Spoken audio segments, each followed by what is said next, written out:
Assalamualaikum warahmatullahi wabarakatuh.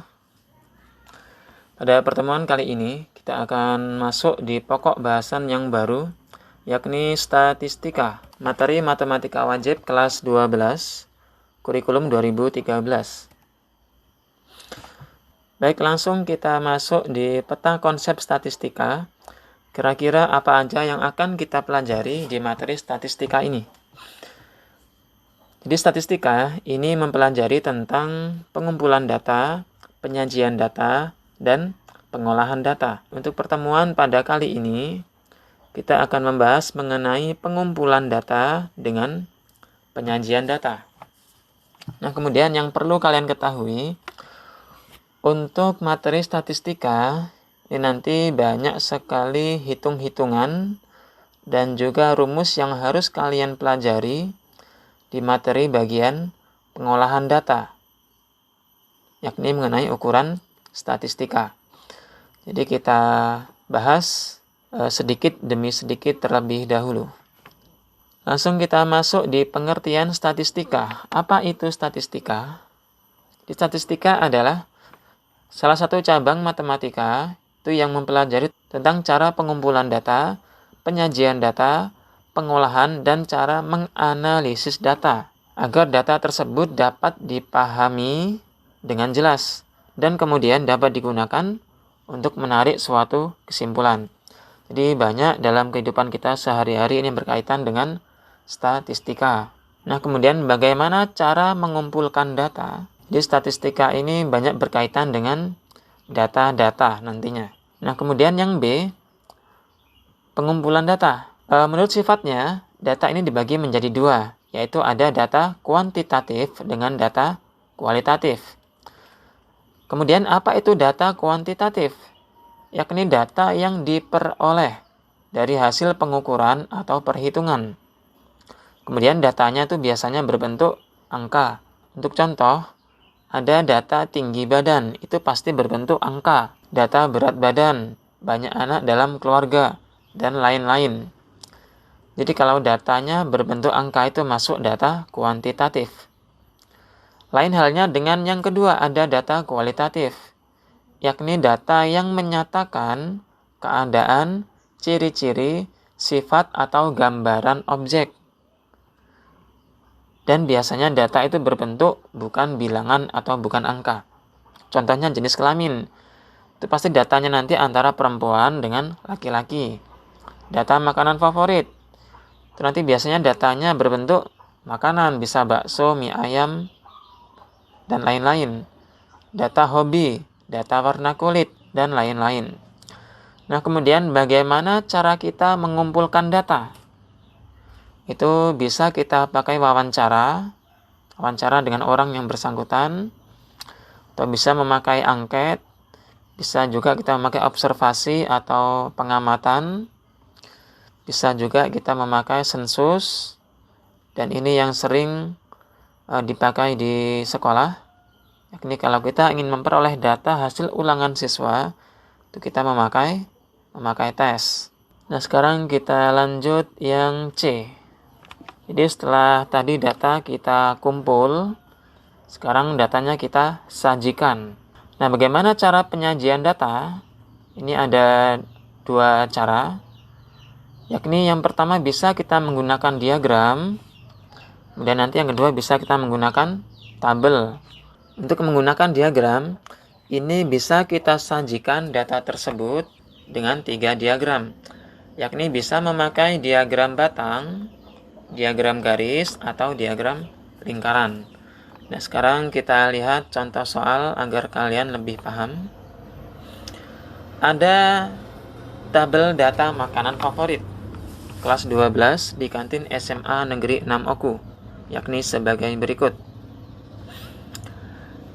Untuk yang suka mie ayam ada 25 siswa, yang suka soto ada 60 siswa, yang suka bakso ada 45 siswa, yang suka tahu ada 50 siswa, dan yang suka kumbu ada 20 siswa. Ini kumbu ini makanan legendaris ya. Nah, kemudian sajikan data tersebut tuh dalam bentuk yang A, diagram batang. Kita jawab terlebih dahulu diagram batang. Untuk membuat diagram batang, kita harus membuat grafik ya. Ada sumbu X, ada sumbu Y. Nah, kemudian kita tulis terlebih dahulu. Di sini sumbu X menyatakan jenis makanan favorit. Kemudian sumbu yang Y ini menyatakan frekuensi atau banyak siswa. Frekuensi ini atau banyak siswa yang suka makanan tersebut. Kita tulis dulu jenis makanannya. Yang pertama itu ada, kita kasih simbol aja, M. M ini kasih keterangan untuk mie ayam. Kemudian S untuk soto. Kemudian B untuk bakso. T untuk tahu. Dan K untuk kumbu. Kemudian kita tulis berdasarkan tabel tersebut. Yang suka mie ayam ada 25. Nah, kemudian kita beri angka frekuensi sesuai dengan jumlah yang paling kecil sampai dengan jumlah yang paling besar. Yang paling kecil 20, jadi kita yang paling kecil di sini kita tulis 10 sampai dengan yang paling besar 60. Ini rentangnya terserah kalian. Yang penting grafiknya nanti terbaca untuk angka tersebut. Kemudian kita tulis yang suka mie ayam ada 25. 25 itu kira-kira ini 20 antara 30 ya. Di sini. Ini yang suka mie ayam. Karena ini diagram batang, jadi kita buat grafiknya nah seperti ini. Di persegi panjang ya. Kemudian yang suka soto ada 60. Yang suka soto ada 60.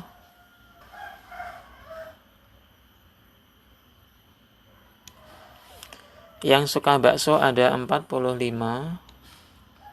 45 sekitar di sini.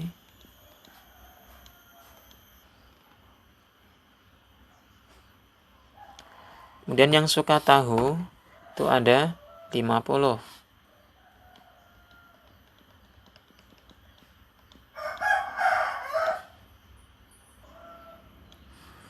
Dan yang terakhir yang suka kumbu, ini kecil sekali.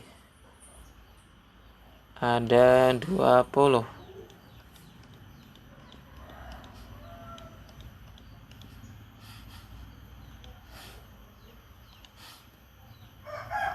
Ya, ini kecil sekali siswa yang suka kumbu.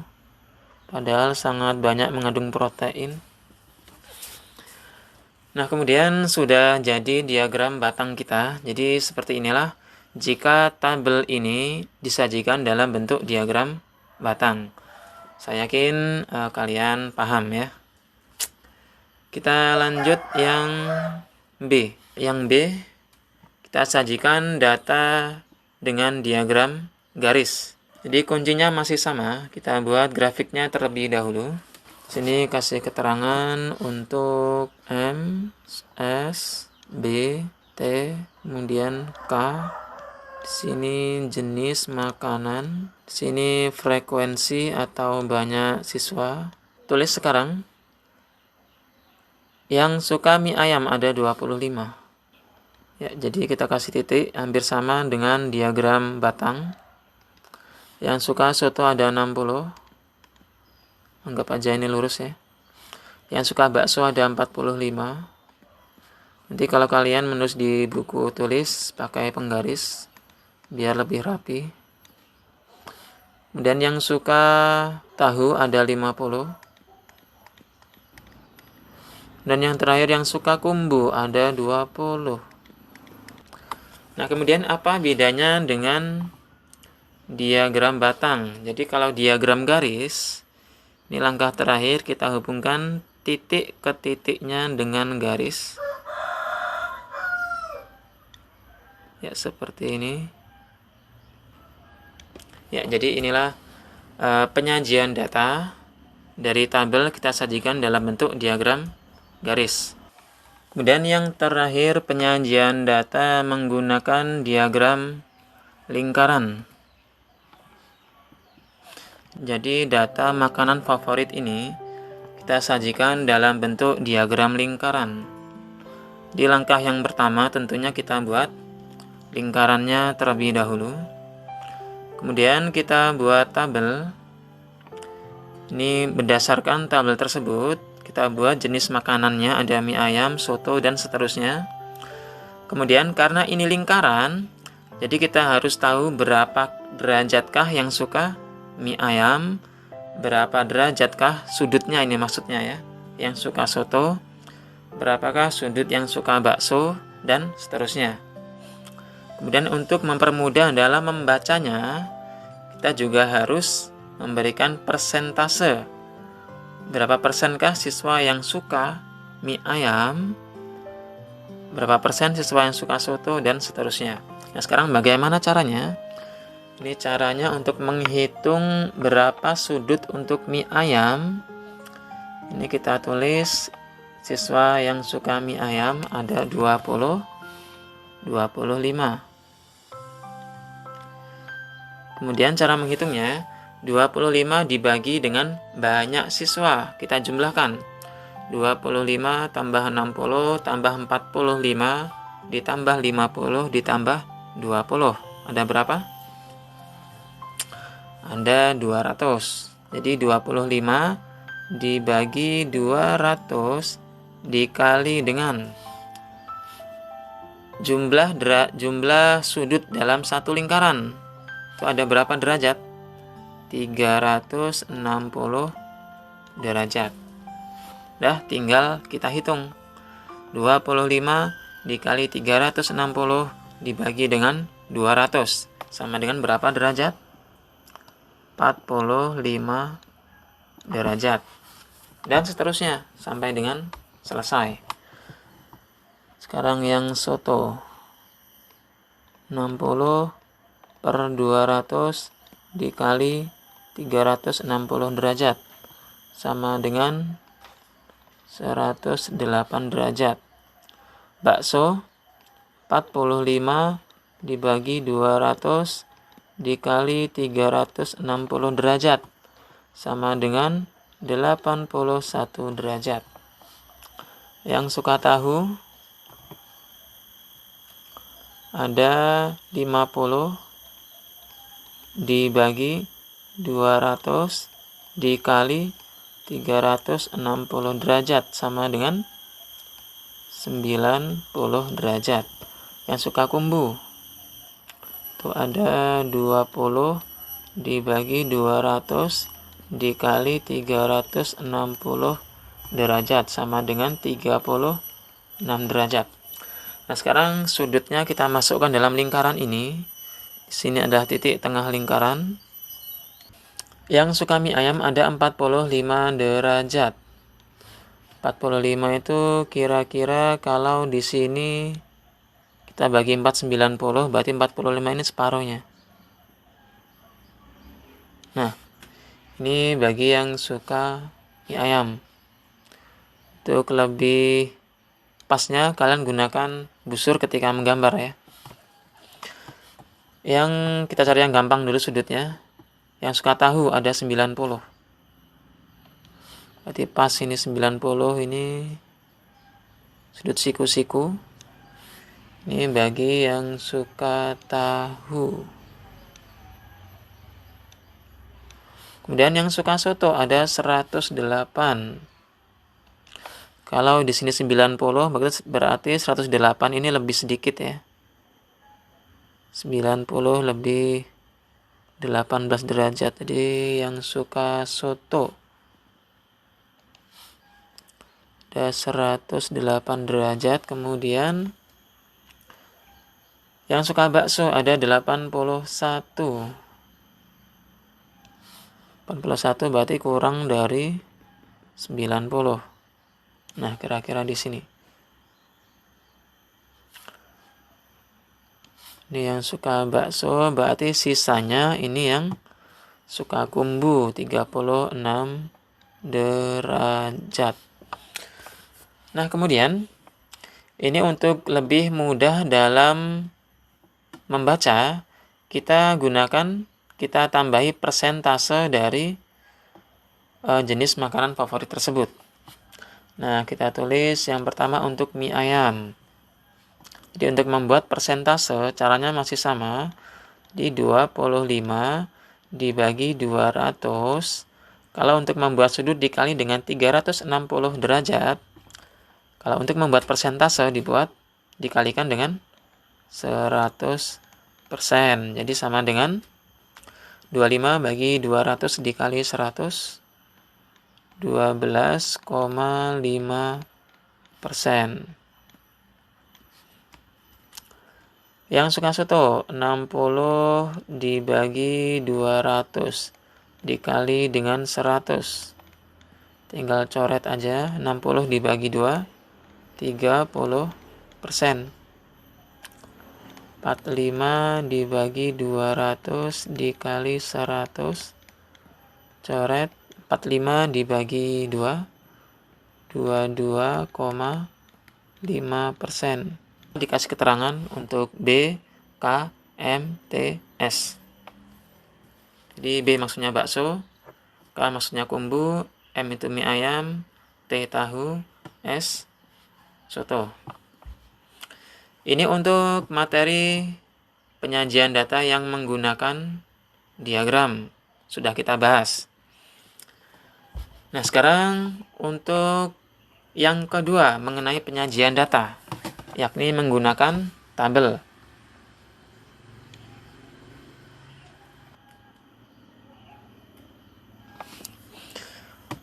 Untuk contoh soal yang pertama, ini penyajian data yang menggunakan tabel.